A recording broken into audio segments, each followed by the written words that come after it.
Amigos e amigas do IMEDIC, eu sou Abraão, carpinteiro do Universo, e estou aqui, uma vez mais, para contar fatos pitorescos, curiosos, culturais a respeito do universo místico, mágico, religioso.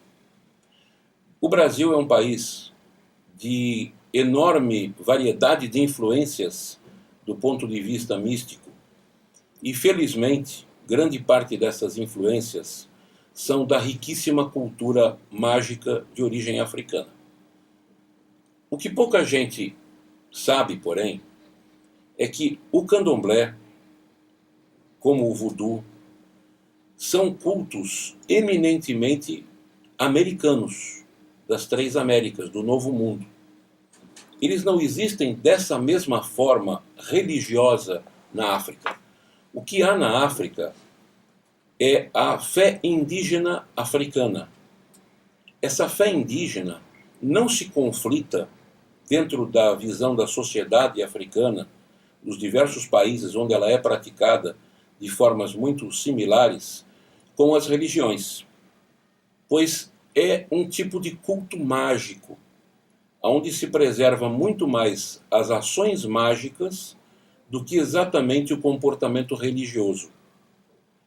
É importante essa distinção, pois o culto, como é praticado de forma religiosa nas Américas, é bastante diferente de como é praticado na África.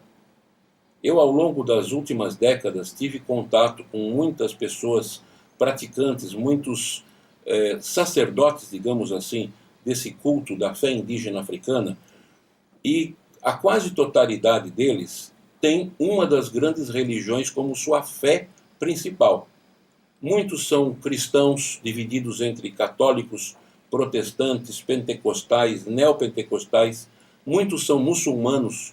Aliás, um sinal tradicional de que são muçulmanos é o uso de um barrete, uma espécie de um chapeuzinho sem aba, chato em cima e circular. É comum se ver a imagem de religiosos negros com esse barrete na África e até nos Estados Unidos. Muitos artistas, inclusive, adotaram esse tipo de cobertura para a cabeça ao longo do mundo. E é um sinal de que o indivíduo é muçulmano. Nem todos, alguns usam porque é bonito, mas tradicionalmente é isso. E existem até sacerdotes da fé indígena africana que são hinduístas. Eles têm os seus altares religiosos com as divindades indianas, ou outros têm com as entidades católicas. Isso não interfere na sua fé mágica. São coisas distintas. Tem um amigo meu de Gana, que ele se auto-intitula Warlock, que é uma espécie de feiticeiro.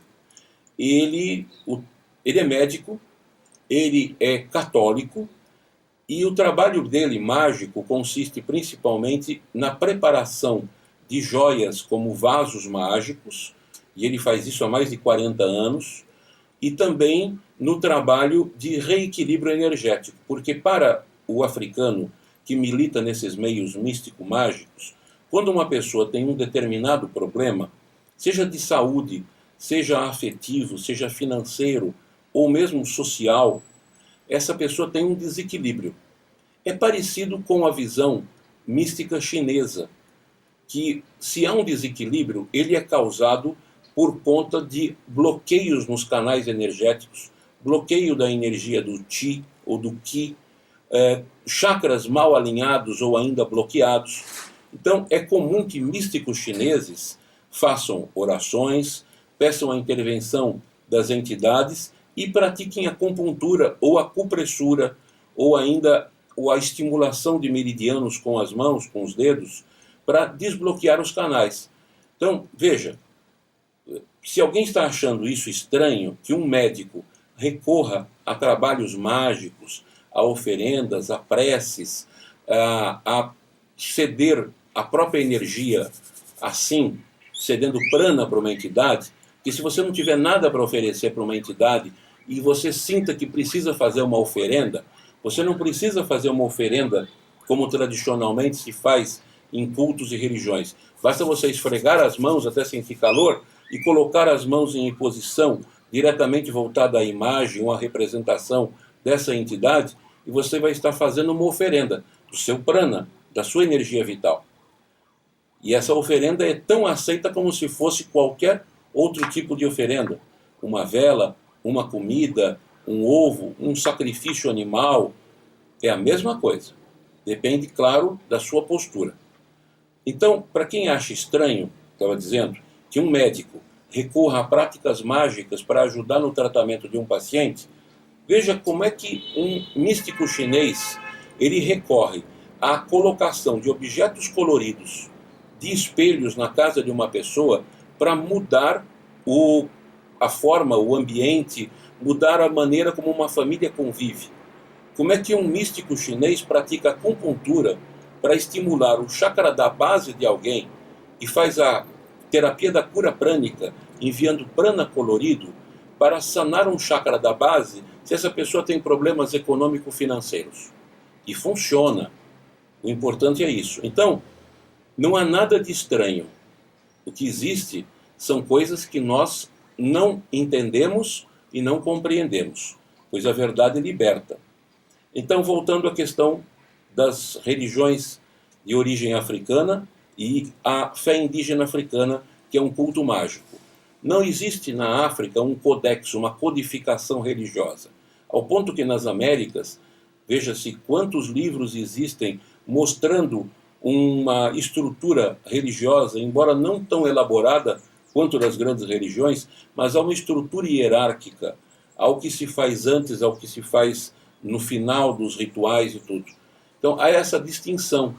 Na verdade, o candomblé, o voodoo, eles são seitas que apareceram exatamente no Novo Mundo e para atender os anseios desses que cultuam as divindades do Novo Mundo. Aliás, porque na África a visão místico-religiosa é diferente da nossa aqui nas Américas, devido às influências estrangeiras que nós tivemos dos diversos imigrantes com suas culturas tradicionais e mágicas, etc. E, aliás, o bonequinho voodoo tão famoso teve origem na magia medieval europeia e foi incorporado no voodoo muito posteriormente, pois essa origem dos bonequinhos de se fazer magia, ou que é chamada magia mumíaca, onde se faz uma múmia, uma réplica pequena do indivíduo, não só para o mal, mas para o bem também, é algo com tradição na Europa medieval. Quem tiver alguma dúvida disso, achar isso absurdo, é só se referir a qualquer livro de São Cipriano, por mais populesco que seja esse volume, e estão lá uma série de práticas, muitas das quais muito mal explicadas e mal elaboradas, portanto, com pouca possibilidade de sucesso, mas estão lá as explicações do tal bonequinho que hoje em dia se chama de bonequinho voodoo. Então é assim, como dizia uma frase tradicional, popular do folclore brasileiro, o sanfoneiro só tocava isso. É tudo uma coisa só. A magia está dentro de nós.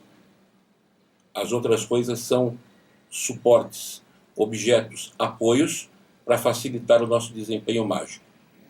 E eu sou o Abraão, carpinteiro do universo. Até uma próxima vez.